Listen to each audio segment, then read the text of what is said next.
Hello everyone. We might not need the mics, but we're recording today's session, so we will use them. My name's Joanna Bosse. I'm a curator here at Bayside Gallery, and I'd like to just start today by acknowledging the traditional owners of the land that we're here on today, the Bunurong people of the Kulin Nation, and pay my respects to their elders past, present and emerging, and extend that respect to any Aboriginal or Torres Strait Islander people joining us today. Before I introduce our very special guests, three of the finalists in the Ellen José Art Award for Young Women, I'd like to just give a little bit of background on the award. It's the inaugural award this year, and it's an initiative and partnership with the Ellen José Memorial Foundation and Bayside City Council that really aims to support young women in the early stages of their career. And it is in honour of Ellen José, who was a pioneering Indigenous or urban-based Indigenous artist who lived in Bayside in the suburb of Blackrock for over 25 years. And it was Ellen's wish to support young artists, as she had received some support herself when she was an emerging artist. And the foundation is really designed to achieve two things: to sort of continue her work within reconciliation. She was a very strong voice within that sector, and to also continue the sort of to try and eliminate some of the hurdles and provide some support to young female artists, as she, experienced a lot of hurdles when she was in the early stages of her career. So it's our great honour, really, to host the inaugural Ellen José Art Award for Young Women. And 6 finalists were selected from 281 entrants, and we're joined by 3 of them here today. So I'd like to introduce Nadia Hernández, Annika Romeyn, and Hannah Gartside. And I'm just going to give a very, very brief introduction about their sort of achievements to date, and then we'll hear from each of them about their practice. And it's going to be quite an informal discussion, so we'll just have a chat, and if you have questions you'd like to ask at the end, we'll definitely leave some time for that. I'll start with Hannah. Hannah was born in London and moved to Brisbane in 2013. She's now Melbourne-based, and prior to moving to Melbourne, she studied fashion design at QUT in Brisbane, and then moved on to studying fine art at VCA in Melbourne. Recent highlights, I would say, include being included in Primavera at the MCA in Sydney this year, which is the preeminent sort of annual exhibition for artists 35 years and under, and also the Performing Textiles exhibition at the Ian Potter Museum of Art in 2019. And Hannah's works in Primavera are shortly to be toured to Maitland Art Gallery in New South Wales, which is a great outcome. And I'm on my close left, Nadia Hernández, who was born in Venezuela, and she moved to Australia in 2004. Recently has located from Sydney to Melbourne, so welcome to the hood. And Nadia also studied fashion design at QUT, which is where Nadia and Hannah met one another the first time, and went on to complete a certificate in graphic design. Nadia is one of, 8 artists commissioned for the current ACCA show, Like a Wheel That Turns, the 2002 McFarlane commissions. And last year, Nadia was awarded the prestigious Grace Cossington Smith Award in Sydney, which is a great achievement. Congratulations. And we have Annika Romeyn in the middle. Annika was born in Canberra, where she currently lives and works. She completed a Bachelor of Arts in Fine Arts at the Morgan State University in Baltimore, and went on to study visual arts in printmaking and drawing at ANU in Canberra. Last year, Annika was awarded the Burney Print Prize, and the previous year won the National Works on Paper Award at the Mornington Peninsula Regional Gallery, as well as the Fisher Ghost Art Prize at Campbelltown Art Centre. So, yeah, amazing achievement there in the last couple of years. And Annika has a current exhibition, a solo exhibition at Flinders Lane Gallery in the CBD. So there's an opportunity to see a large body of Annika's works. How many works in that show? Approximately 12, Oh, 7? Yeah, well, they're very large. So, so it's a wonderful opportunity to see more of Annika's work. So to start us off, perhaps we can hear from each of you just to describe your practice and the materials that you use and kind of the themes that interest you before we move on to a more general discussion. Nadia, would you mind going first, or is that okay? Yeah, I can go first. Before I start, I also want to acknowledge the Bunurong people of the Kulin Nation where we are, and the Wiradjuri people of the Kulin Nation where I work and live. As Joanna said before, I was born in Venezuela. I moved to the US before I moved to Australia. And Brisbane, Sydney, now Melbourne. My work largely deals with this theme called querencia. So querencia is a word and a metaphysical concept in the Spanish language that comes from the verb querer, which is to desire. And the idea is about a place, like the place where you get your sense of strength. It's also the place in the bull ring where a bull sort of seeks safety. And in my journey of leaving Venezuela and not being able to return to Venezuela, or that becoming largely more difficult because of the political situation, which to date, over the past 2 decades, about 6 million Venezuelans have left the country. And a lot of my work deals with familial histories and contrasting that with the current political situation. And in doing that, I'm really interested in working across a lot of different mediums as a way to find a language to describe the devastation that's taking place back home, and thinking that itself might be impossible to describe. So I do that through the connections that I have with my family. So day-to-day conversations, even though we are geographically apart, give me my sense of strength, take me back to that querencia, and allow me to exist as a Venezuelan person in a fairly new diaspora here in Australia. So the work that I have in the show is largely inspired by a conversation that I started with my aunt, my grandmother, and my other aunt, so her 2 sisters. And the idea is that it pays homage to my great-grandmother, Nelva, who came from a very tiny town called Chihuahua. And as my great-aunt described her, she was capable of healing a wound, capable of confronting an animal, so she was capable of doing anything. And I dedicated this work to her, the 2 textile works, and the 3 oil stick paintings. So, yeah. Okay, for an intro. Yeah, thank you. Annika? Hi everyone, I'm Annika. I acknowledge the Bunurong people and their connection to country, culture and community since time immemorial. I live on Ngunnawal and Ngambri country in Canberra, and the works that I've made are exploring the sense of place to do with Gorilla Bay or Newen country on the New South Wales coast about 2 hours south. They're large works and they're scaled in relation to my body, so the full stretch of my arm span. And I want to kind of convey that experience of walking in nature.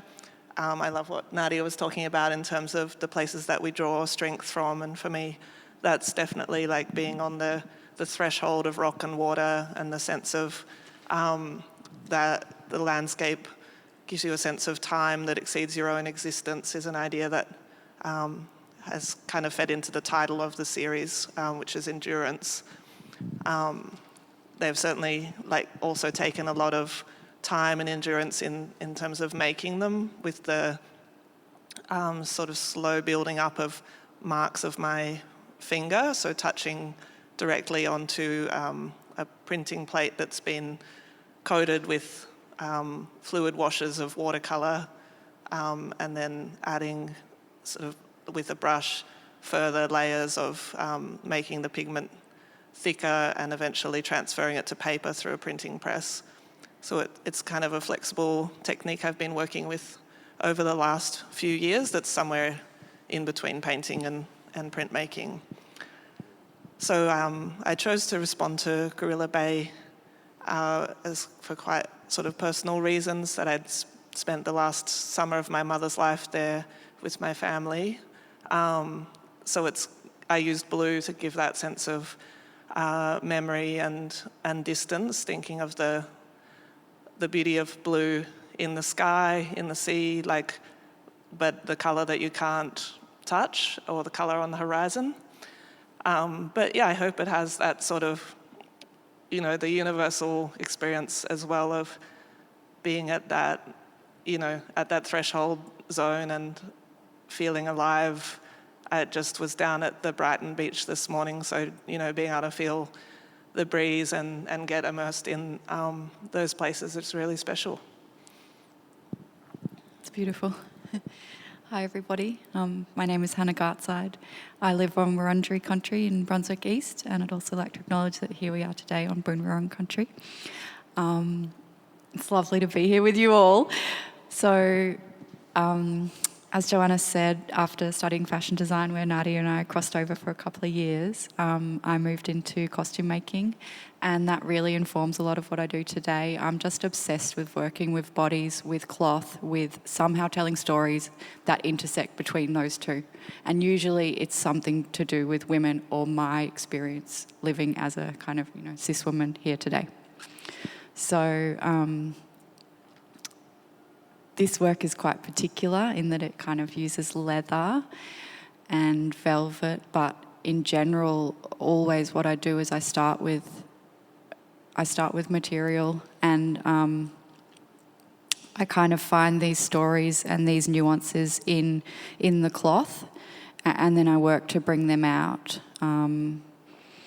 I've done a project, speaking of family, which was for my dad, Tim, who died in 2008, and it took the material culture from our family home in London, which was these particular Collier Campbell, who are a sister design duo, their curtains, and Mum had the dining chairs with the little square of that fabric as well.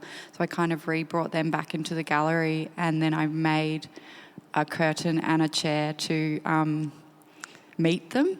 So it became this way, imagining if Dad came back to life, that I could catch him up on everything that had gone on since then, because my sister's had 2 kids, she's gotten married. I have, established myself in my chosen career. So really, I think, just to sort of speak generally, I want to kind of engage the viewer emotionally. I want to make work that people can understand and connect with, even if they don't have a particular art training, because I found sometimes I can't get to a work, and I have studied art. So I want an openness that has led me recently to working with kinetics.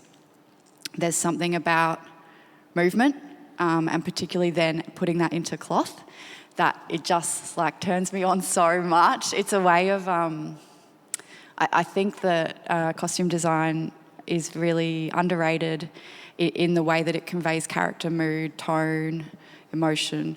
So that's kind of, I did this big work at the Museum of Contemporary Art, which started last year, which really, really did that, and was this quite intense, firm, sensual language that connected metal and fabric.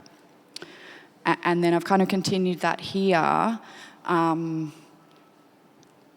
a very particular way. So there's a sculpture called Wall Kisser, which is hand-cranked by the viewer.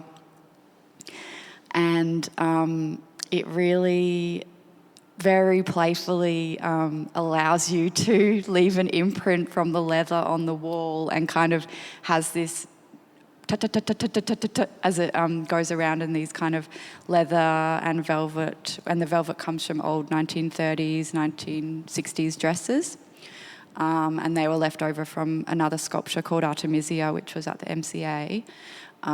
So these love hearts kind of hit this wall in this, because what I was really trying to do is reimagine the gallery site as if a lover's body, maybe my imaginary lover's body. I don't know how you two feel, but I have a very intimate connection with my practice. I see it as being external to me, but as a relationship. And so I really took the opportunity of this show to, with my newfound sense of courage post-MCA, play with that. Yeah, so that's what I've tried to bring here. It kind of, the wall, the floor, moving through the space becomes this physical body. Okay, can I say one more thing and then I stop? Sorry. The gorgeous sign comes from a 1970s coat, and it's the label in the back of the coat. And it kind of, the cut references like a Victorian era thing, and then I think of the kind of repression and shame around sex and intimacy in Victorian era.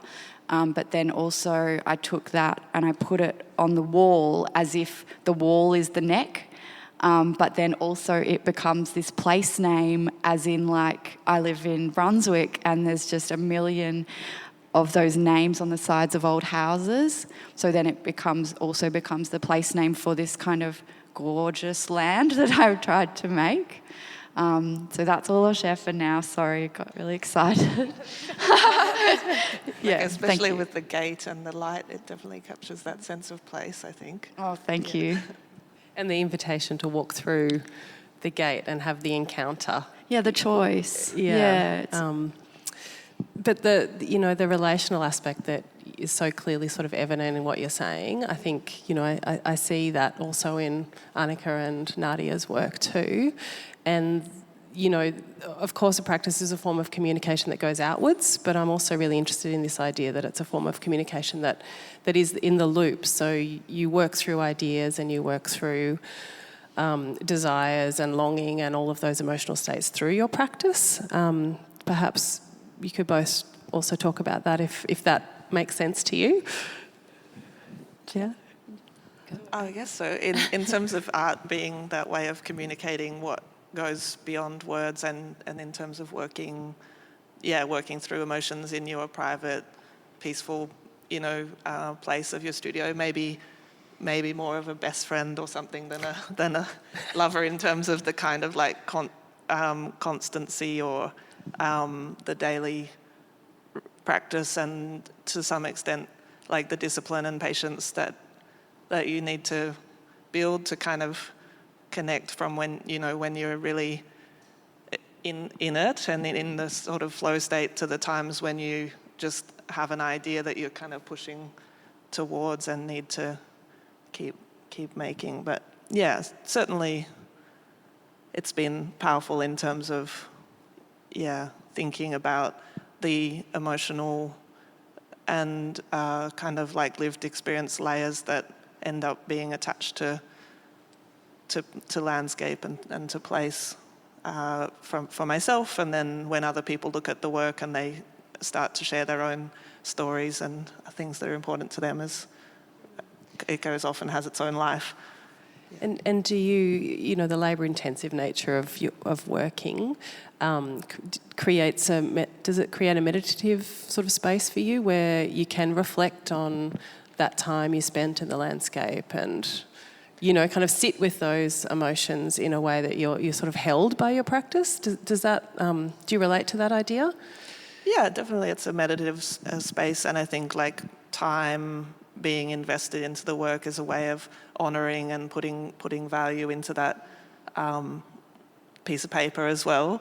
I guess a lot of the works are based off photographs that I've taken while walking in the landscape that are kind of compressed to an instant, and they seem a bit unsatisfying when I get home. That sort of space and time has been flattened down, so it's kind of a way of going back in and opening it up again, and like breathing some life into it, and like capturing the marks, all of that accumulated marks of my hand, of getting that more intimate connection into it.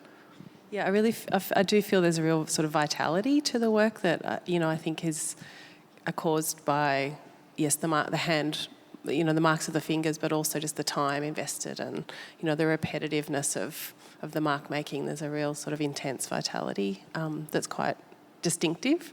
But, you know, Nadia as well, you know, the labour-intensive work of, you know, painting, you know, working with textiles, thinking about family.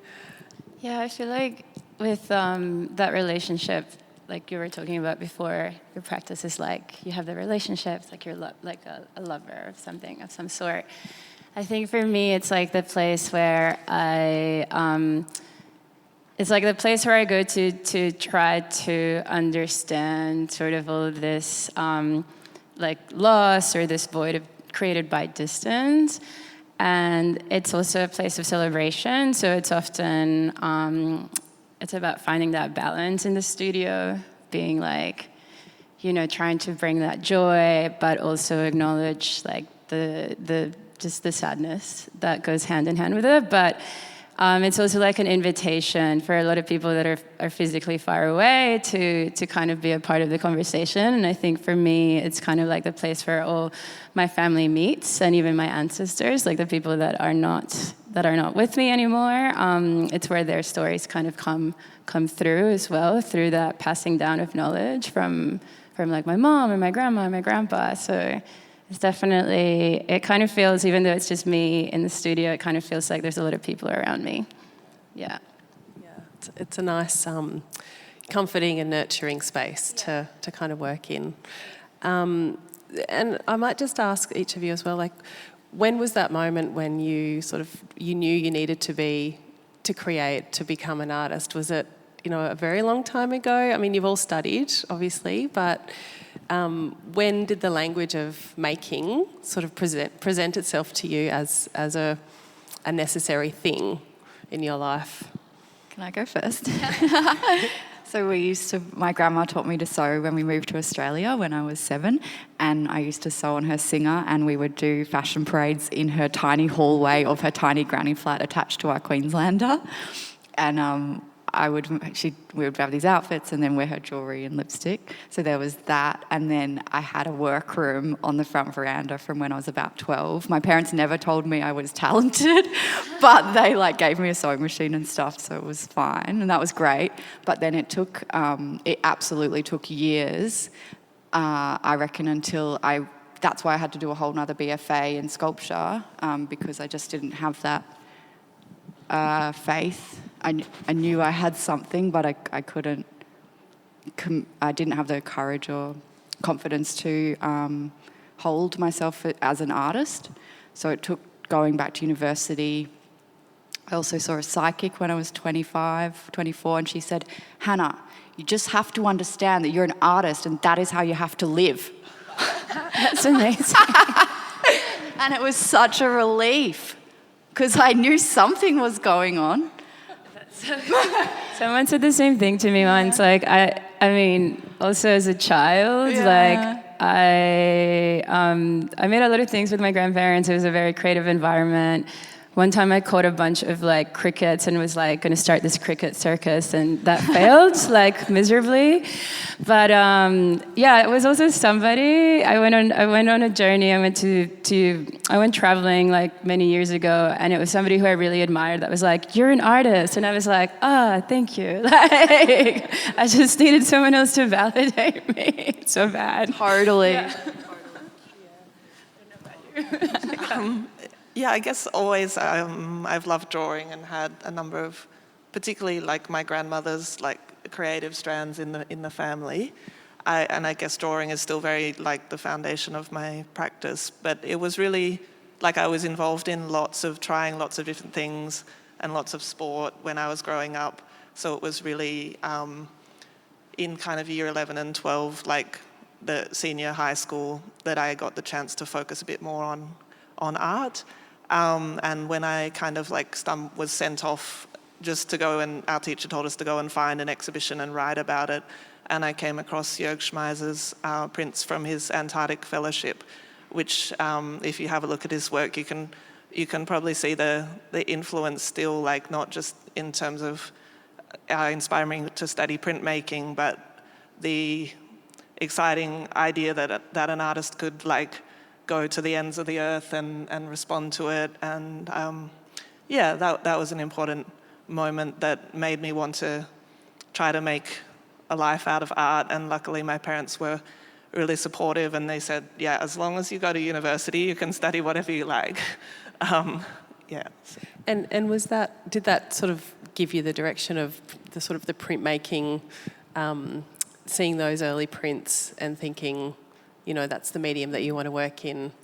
Because I'm also interested in hearing from each of you about you're interested in the materials that you work with, because I think that really comes across strongly that there is an almost, in the case of some of you, an obsession, maybe you, Hannah, and maybe Annika as well, this sort of obsession with working in a structured way with materials. And Nadia, your new work is kind of progressing perhaps into a more sculptural space. So maybe we can just talk a little bit about the foundational nature of materials and how that, is a big part of your practice. I'll go. Okay. So as you previously mentioned, I studied fashion. And I did the same course that Hannah did. And when I graduated, I was actually really interested in like kind of traditional forms of making. And when I graduated, well, first of all, at the end of my studies, I was like, I have like such limited skills in like pattern making and sewing, but this really deep desire to learn more about, say, for example, weaving or traditional like natural dyeing techniques. And I ended up going back home to Venezuela, to my hometown of Mérida, which is in the Andes Cordillera, in the beginning of the Andes Mountains, depending on which way you see it. And I worked with an artist named Carmelo Aliso, who had been weaving forever. And it was so inspiring the way that he created these fabrics, but then also just the way that he perceived like the natural world around him.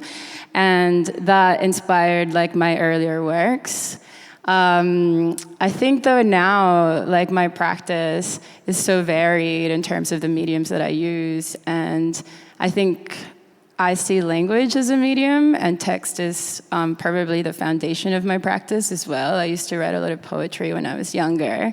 And I think that that's maybe where my obsession lies, is in using language in combination with almost any artistic medium to try to describe or try to like paint an image of something that I'm still trying to decipher. So text.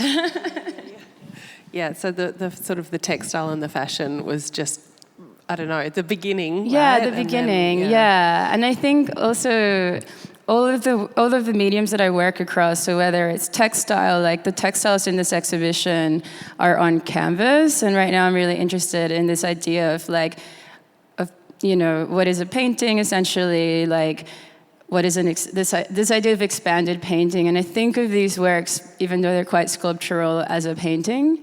They are on traditional like painting material. They're on linen, some are on cotton. I'm using oils, I'm using acrylic, like a variety of paints, marker, as well as natural dyes as well. Often ingredients that my mom has used in her cooking. I'm really interested in that and sort of pushing and that concept of a painting, getting it out of the frame, and maybe that will lead me down a more sculptural path. But it's all very experimental at the moment. It's fresh and exciting to kind of not be limited by the traditional approaches to medium.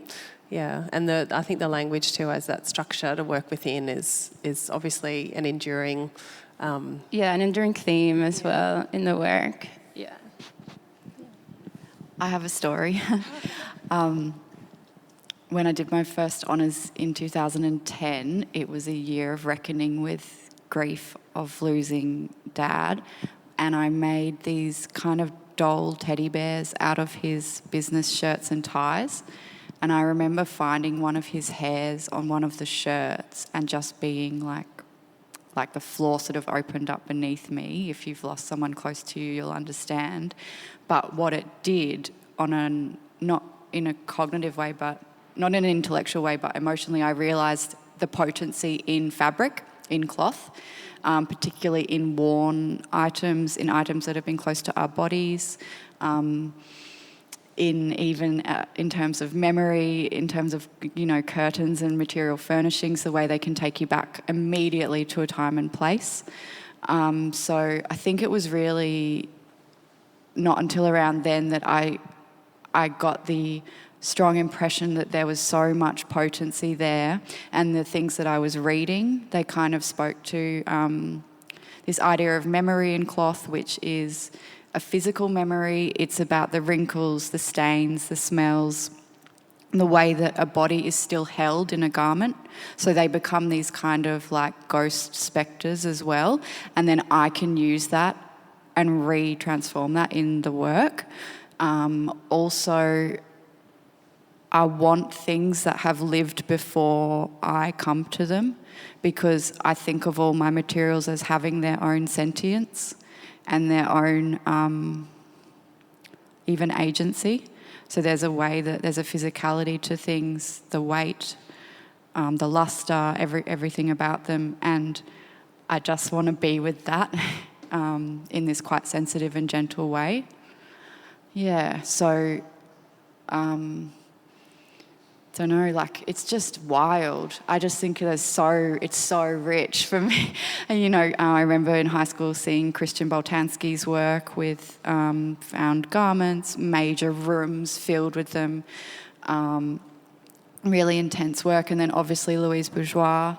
And there's something in that, I think there's a real transformative potential and power in art making for everyone. Yeah. And it makes me, of course, think about the recent kinetic sculptures too, that literally bring that sort of past life into really the present. Do, and that was very particular. I don't know if you'll remember in about, maybe it was late 2020, early 2021, when the Brittany Higgins sexual assault allegations became public, and I was reading other things in the newspaper articles around women's clothing being blamed for them being sexually assaulted by a man. And there was an example in Sydney, and and the judge said something like her clothing could have been perceived by a student of Knox to be provocative. And I just thought, like, are you kidding me? And this is someone who believes intensely in the power of clothing. So these sculptures, in one way, they were really a way for the garments to fight back and to reject their complicity in that narrative, because that's obviously absolutely flawed thinking. So they really they were furious. And I got to show that in the work. Yeah. Yeah. Well, they certainly have a life, Yeah. and a presence and agency and all, And a beauty. Prayers for change. Prayers for change. Yeah. And I was so lucky they got to be prayers for 7 months. Yeah, in the middle of Sydney. Yeah. And Annika, I mean, you're sort of working in a more traditional structure, material structure, but using it in a unique and exploratory way as well, by that real intimacy with medium within the printmaking and the monoprint. Yeah, I guess as the years have gone on, like I've gone through, I kind of fell into printmaking because it often gets grouped together with drawing in the university system, and went through that rigor of like learning how to make lithographs and etchings, and then being frustrated with working on like the biggest lithographic stone in the studio that's hundreds of kilograms to push around, and then kind of coming out with a medium-sized piece of paper that didn't really give justice to the kinds of landscapes that I was experiencing, and the sense of like how small I felt in those powerful places. So I started working with the like multi-panel structure or grid-like formats to kind of expand that, and sort of paring back the materials to the most basic, simple things, just like a cheap piece of polypropylene as a plate and watercolor. So it's not really a technique that's generally taught, but that I kind of pieced together from little bits in books and one blog and a conversation with a friend. Like, it's got a lot more freedom in terms of how it can translate your individual way of painting and the kind of marks that you're able to make and kind of experiment with like the fluid quality of watercolor, running and dripping across the plate, spraying it with water and getting the contrast of the free and unpredictable areas together with the more controlled and rendered rocks.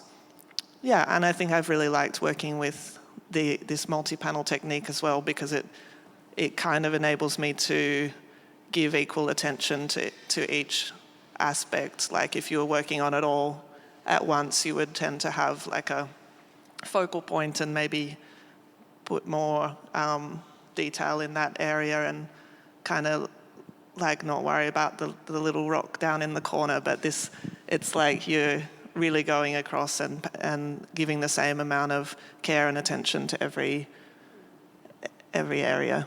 Yeah.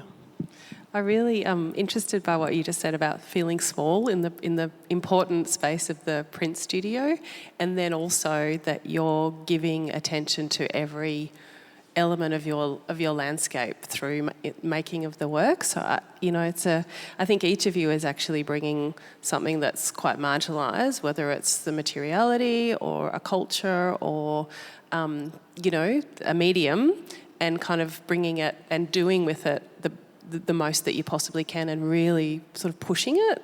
I see that across all of your work, that you're kind of using it as this platform and not holding back in any way, which, across, all the finalists in the award are doing that, and you've all brought, your absolute A game to the exhibition, which makes it such a strong and pleasurable show to be a part of.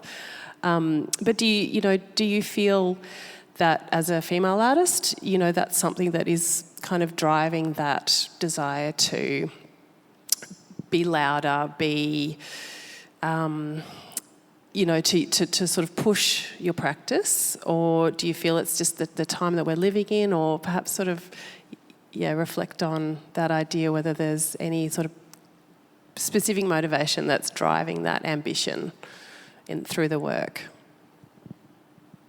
I feel like it's an amalgamation of everything, like being a female artist. I mean, for me, I'm like female Venezuelan, far Venezuelan mother who's always been very like pushing me to, be confident, speak out, and then feeling like a sense of responsibility as well to share our story, and to kind of responsibility and representation too, because one of my desires when I moved to Australia was also to kind of connect with my community, and that's been like a constant search as well. And now I'm meeting younger people who are Latinx and have like a similar experience. So I think that for me is like an impetus to keep making work and kind of keep expanding and connecting and building community around it. Yeah.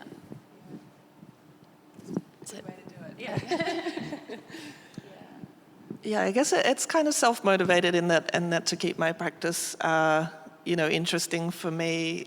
Like I want to keep it evolving and to keep pushing myself. And it's also been, that sense of not wanting to make like something that could be considered like a picture on a wall that could be like easily held, but more something that could invite you into it, and to, like as a broad ambition to want to be able to make a valuable contribution to the conversation about how we, like as Australians, and particularly a person of European descent, like how that conversation with landscape and how it's evolving over the generations, like getting the chance to walk on country with local Indigenous people and having them, share all of the further layers of culture and knowledge has been something, really valuable for me in the last few years too. So I think,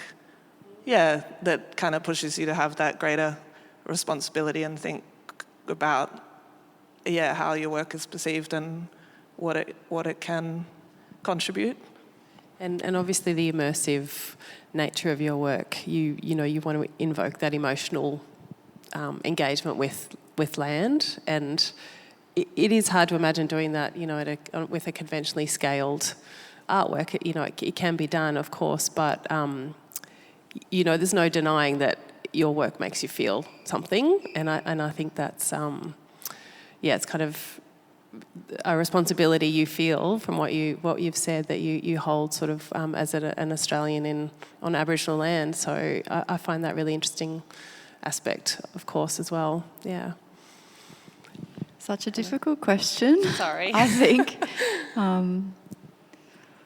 I don't have language for it fully yet, but I believe in some idea about God and nothing to do with organised religion at all. But it feels sometimes like things come through me, and I just want to honour that and do justice to it, to the gift of the intuition and the impulse and the idea. Sounds so weird. Like, I don't normally say it out loud, and I certainly don't put it in an artist statement. I feel very safe here today. So there's something where it's deeply healing for me, and then somehow that also resonates with what's going on for other people in their particular way. And I've found that, like, that's so lucky, but I've found that happen consistently. Does that sort of answer it? Yeah. Yeah, I think that, the responsibility that each of you has in different ways makes a lot of sense to me as well. And we're very lucky that we've got, young artists like yourselves who are taking that on, really, because it's certainly not an easy life to be an artist, and doing it, as a form of communication and as a way of kind of creating connections within society is a really, really important job. So, yeah, thank you. Thanks to each of you. And I know it's not entered into lightly by any means, the role of being an artist. But look, I might just open it to the floor at this point, to see if anybody's got questions they'd like to ask.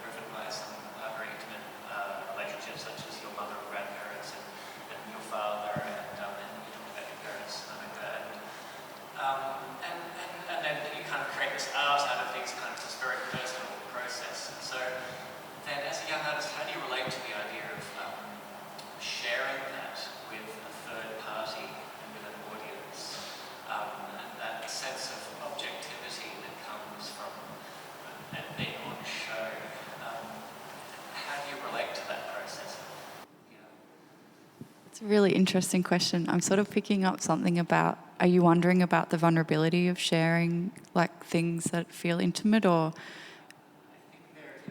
because, yeah. So I think there's something so cool that happens between an artwork and a viewer. It's like a triangle, between you, the artwork, the viewer, or something. So, Roland Barthes said, in Death of the Author equals Birth of the Reader. So whatever I think about the artwork, it doesn't matter. It's whatever the viewer is bringing to it. That's what is happening between them. So that's totally, like, out of my hands, I reckon. But then also, what a privilege and an honour to get to share with other people in this way is another thing. And I think I had something else, like, it can be really scary. Yeah, like if I'm thinking of an idea or something and I feel like crying or I get a funny feeling, I just want to go towards that. So I think it's really, when you're opening a space of, like, big feelings, that can be worth going towards and not moving away from, with support of your friends and your family or therapist, etc. Yeah. Do you guys have anything to add?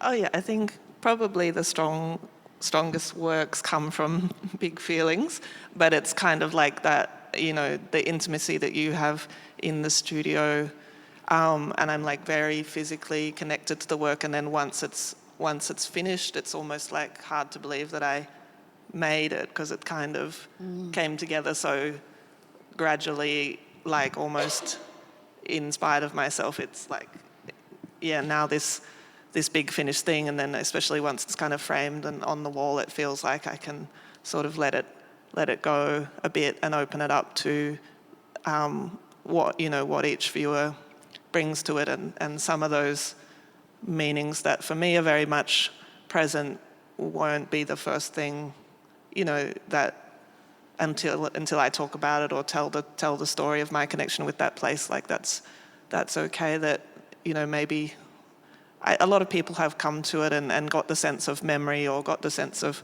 emotion, which is nice. But there's also like lots of surprising things that I've overheard people discussing and interpreting from the work, which is, I think if it didn't get a chance to be exhibited, and especially to have an amazing space like this to be able to show the whole body of work, like it's so much about the physical experience of it and thinking about like the scale of the walls even when I'm making it. So it probably can't be fully realized until it's able to be experienced in person. Yeah, I agree with both of the things that you've said. I think, the transformation that the work undergoes when now it's in front of an audience in a gallery, or even when you consume it as an image on the internet, like as an artist panel, like all the different ways that we continue to expand upon the conversation.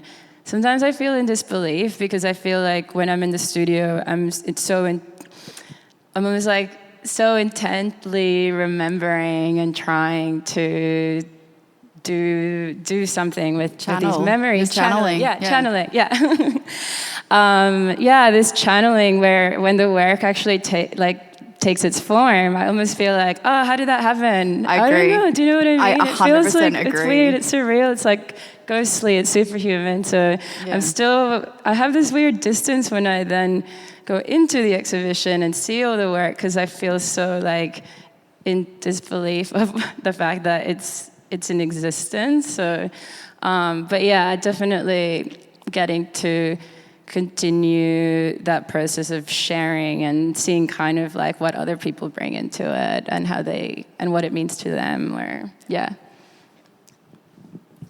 It's very very generous thing to do, is expose that intimacy and vulnerability. I also have a question, if not any.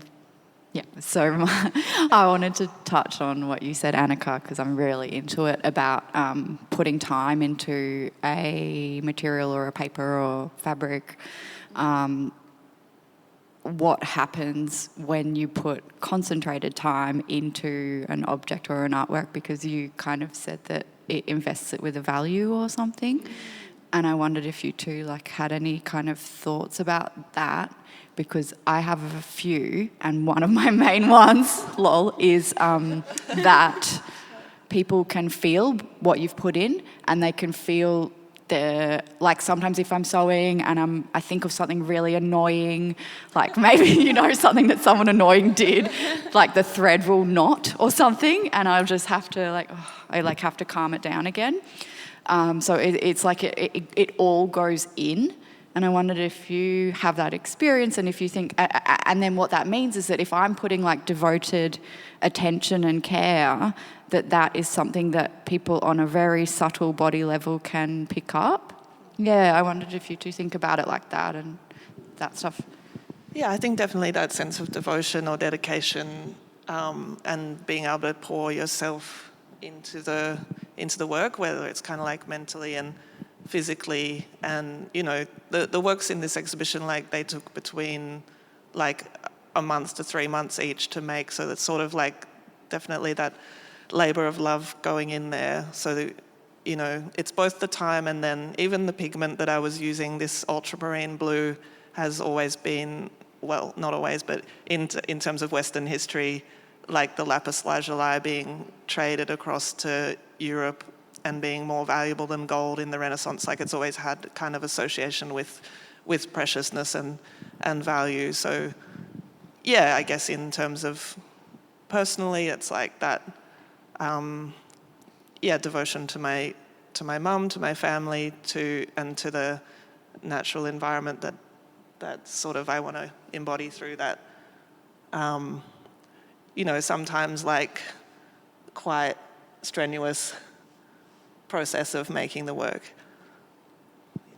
I was curious too about like whether that energy is felt in the artworks, because I was wondering that in this body of work, which was made concurrently with a larger body of work that's at ACA at the moment, and some of my work kind of does happen quickly, like the oil stick paintings, although I do have a sketching process that takes a long time, and there's all these other aspects of my process. Some of my paintings they're gestural, they're quick. They, maybe I'm not laboring over them over months, but I feel like I am mentally, like in my mind, and I do wonder if like everything, all these thoughts, all of these readings, all these conversations, like if that transmits, and I think it does. I think feel it like does that transmit. vibrancy comes through, particularly in the piece at ACA, which is like fully covered by the oil stick.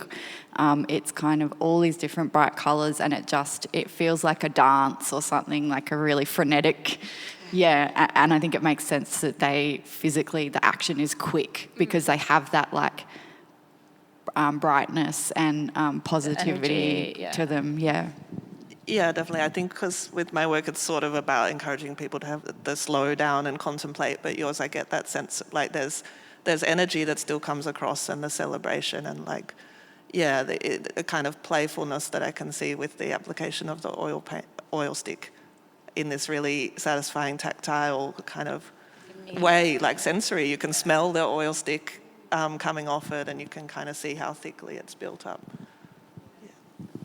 Cool, thank you. Any other questions from our audience?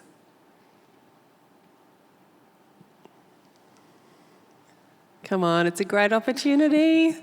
Got 3 of the, most exciting young artists working in Australia today. We've just covered the ground so Any more? comprehensively. Do any of you have questions for each other before we bring it to a close?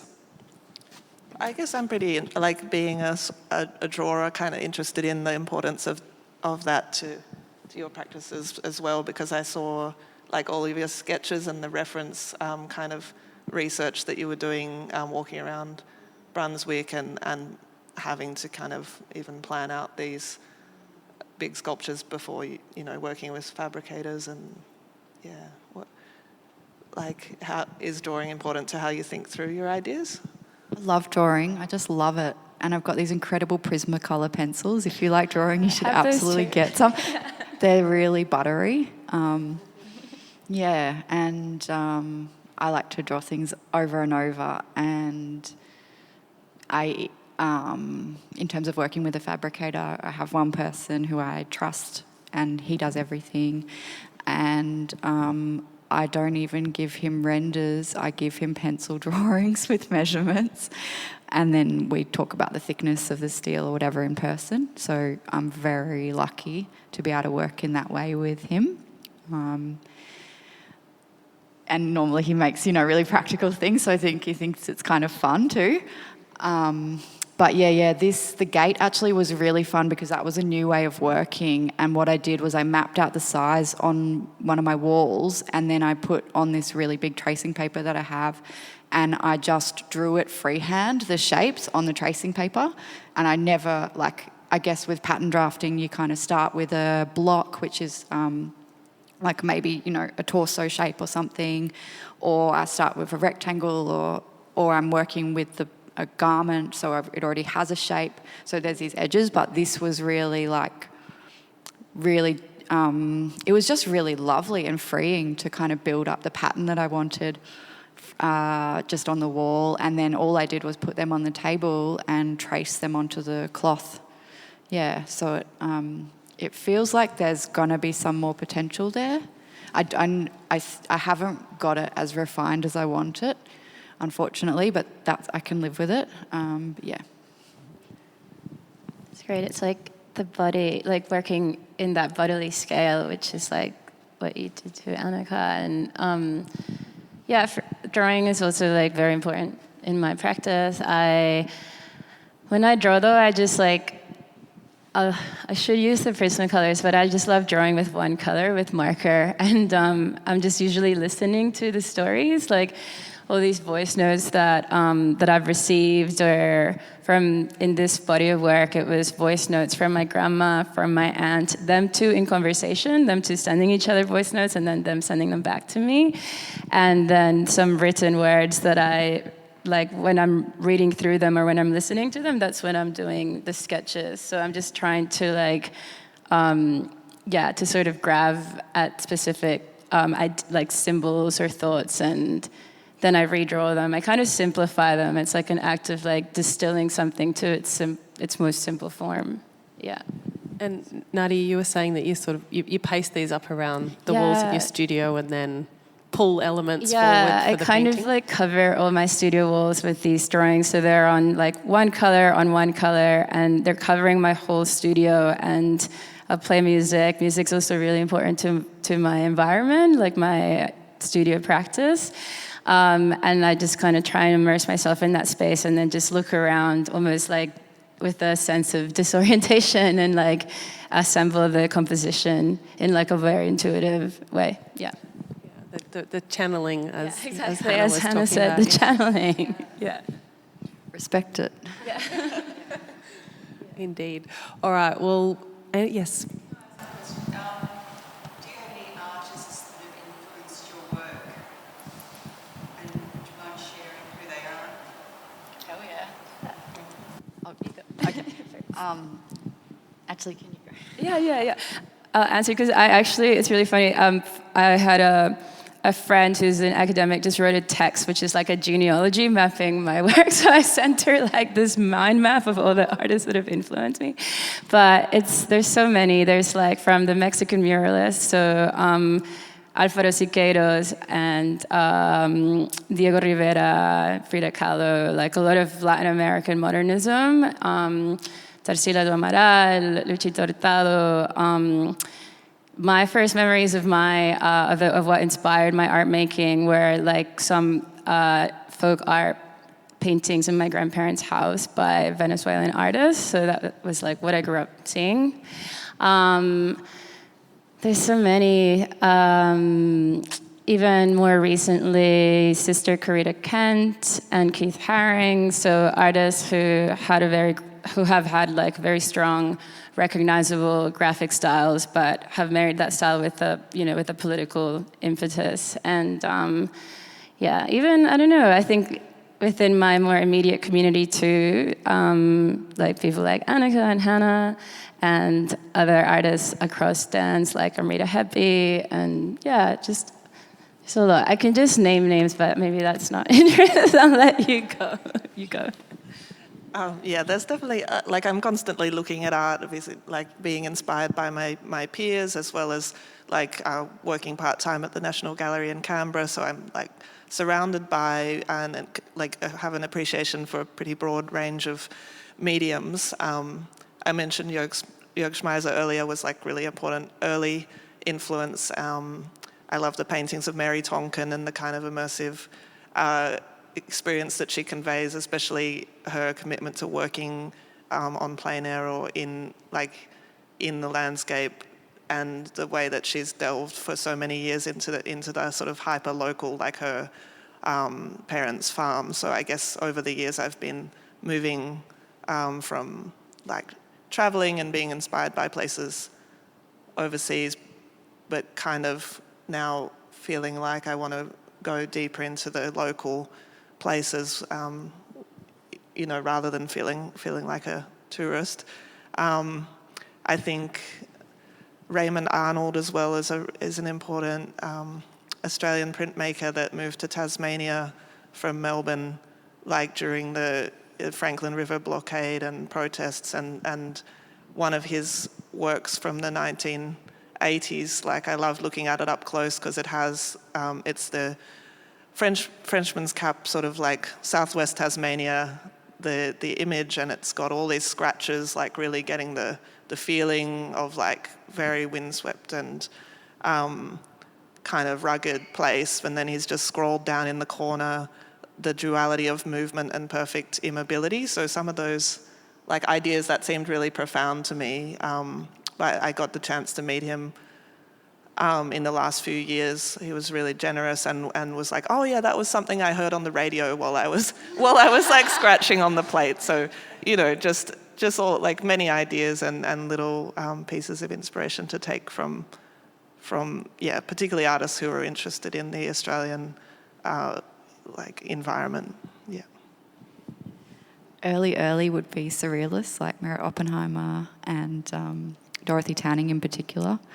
And then I reckon Rebecca Horn, a sculptor, her work in the 80s and 90s is like really hardcore, and the way she kind of uses these sculptural extensions on bodies. Even Erwin Worm and his 1-minute sculptures, I used to find like the playfulness of that. There was something there. And then people like Tracy Emin, Sarah Lucas, because particularly I got to see a Sarah Lucas show in San Francisco, and they just feel that she has a full commitment and honesty in what she's doing and in the materials and in the kind of like overt feral sexuality of them. And I really love it when people show up. So I take a lot of strength from that. Even just seeing examples of artists that are fully showing up is really, it just feels great.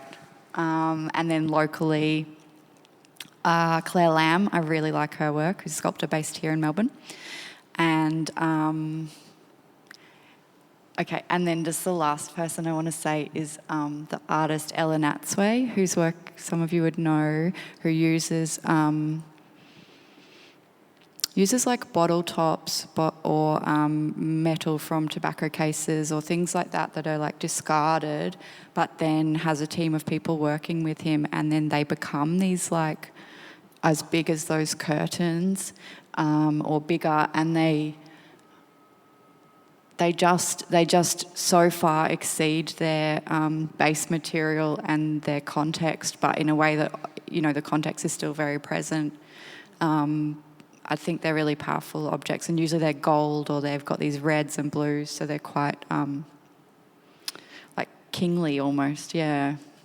And the sense of looking almost like a textile, but made out of that hard material of metal. And the repetition, the repetition of doing the same action over and over again. So each piece would have these 4 holes in the corners and then be joined.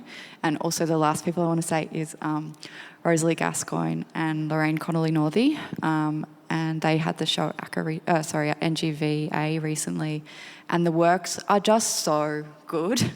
They're just so fantastic. The honesty, the scale, they're really big. They work with found materials. And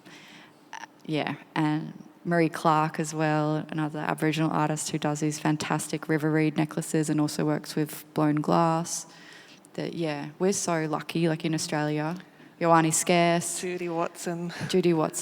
Yeah. Megan Cope, who's a friend of mine, makes fantastic work. It's just getting like more depth all the time. Yeah, incredible. There's so many exciting artists in Australia. Fiona Hall. We could go on and on. Could go on.